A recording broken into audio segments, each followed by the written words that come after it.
Kitang-kita niyo naman na habang sumasagot ang Vice Presidente ay nangingiti siya. Siguro kahit siya ay natatawa sa kanyang sariling sagot.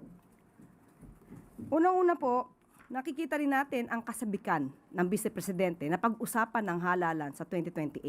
Samantalang ang Pangulo ay abala sa pag-aayos ng anumang epekto ng krisis sa Middle East. Katatapos lamang po ng Uplift Committee meeting at mamaya po ay magkakaroon pa ng EDC meeting para maibsan ang epekto nito sa ating mga kababayan. At ang Pangulo naman, ang Vice Presidente naman ay isang abogado. Parang ito ba ay like father, like daughter? Alam naman natin na umamin ang dating Pangulong Duterte na siya ay eksperto sa paggawa ng intriga at pagplanta ng ebidensya.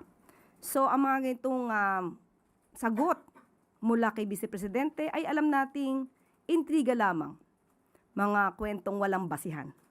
At sana ma-review niya ulit bilang abogado kung ano ba ang nilalaman ng konstitusyon para masagot niya na rin ang sarili niyang salita.